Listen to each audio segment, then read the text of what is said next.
Hello, my name is Jill Holloway, and I'm a registered dietitian specializing in medical nutrition therapy. Today, I will be discussing the case of Sean Callahan, a 46-year-old male with an ileostomy. I will cover his medical background, his nutritional needs, weight bias in care, and effective counseling strategies to improve his quality of life. Sean underwent an ileostomy due to complications from inflammatory bowel disease. His medical history includes treatment with Remicade, an immunosuppressant used for Crohn's disease, and a sodium chloride 0.9% for hydration management.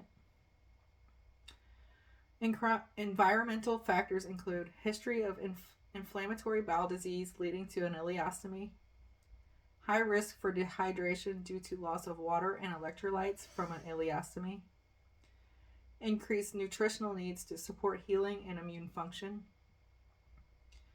Genetic factors include family history of Crohn's disease, which often has a genetic component. Dietary factors would be increased need for hydration, sodium, and small frequent meals. Risk for nutrient malabsorption, particularly of fat-soluble vitamins. As a dietitian, my goal is to ensure Sean receives adequate nutrition while managing his ileostomy effectively. To calculate his energy needs, we'll be using the Mifflin-St. Jeor equation. Sean's estimated caloric needs are 2,500 to 2,800 calories a day, adjusted for activity level and fluid loss from the ileostomy. Protein 1.2 to 1.5 grams per body weight to support immune function and tissue repair. Carbohydrates, focus on complex carbohydrates with low fiber options initially to reduce bowel irritation. Fats, moderate intake with an emphasis on medium chain triglycerides for better absorption.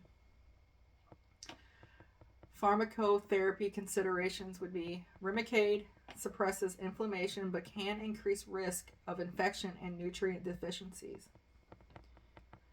Electrolyte management due to sodium and potassium loss. Sean should include sports drinks, broth, and electrolyte-enhanced fluids in his diet. During a clinical visit, Sean was advised to focus on weight loss despite his ileostomy and increased nutritional needs. This recommendation demonstrates weight bias because it overlooks a unique medical condition and nutritional requirements. Who demonstrated the weight bias? The healthcare provider failed to recognize that weight loss is not the priority in the ileostomy management. Instead, the focus should be on hydration, nutrition absorption, and maintaining energy balance. Addressing Sean's weight bias. Shift the conversation from weight loss to nutritional adequacy and symptom management. Evidence-based strategy. The health at every size approach promotes weight-inclusive care, focusing on improved metabolic health rather than weight reduction. Now let's discuss how I would approach nutrition counseling with Sean using a motivational interviewing techniques.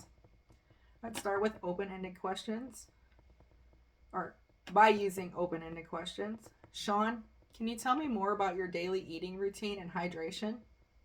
What challenges have you faced since your ileostomy surgery? Also using affirmations and empathy such as, it sounds like you've been working hard to manage your symptoms. That's a great step towards improving your health. Using reflective listening. You're saying that it's been difficult to find foods that don't upset your stomach. Let's explore some options that might work better for you. And guiding towards change. Would you be interested in trying a hydration plan that keeps your electrolyte levels stable without causing bloating? And here are some key strategies to reduce weight bias. Educating interprofessional teams. As a dietitian, I would collaborate with other healthcare providers to shift focus from weight loss to nutrition adequacy, hydration, and symptom management. Also, recommendation would be to implement sensitivity training with medical teams to address weight stigma in patients with digestive disorders. Using patient-centered language. Using language that emphasizes health over weight is essential. For example, instead of "you need to lose weight," say "let's find strategies to help maintain your energy and hydration." Also promoting sustainable health behaviors. For example, encouraging Sean to focus on hydration, symptom management, and nutrition-rich foods rather than weight-biased goals. To summarize, Sean's case highlights the importance of individualized nutrition care for ileostomy management. By focusing on adequate hydration, nutrition intake, and addressing weight bias in healthcare, we can improve both his metabolic health and quality of life. Thank you for joining me in this discussion, and I hope this approach helps shape more inclusive and effective nutrition counseling.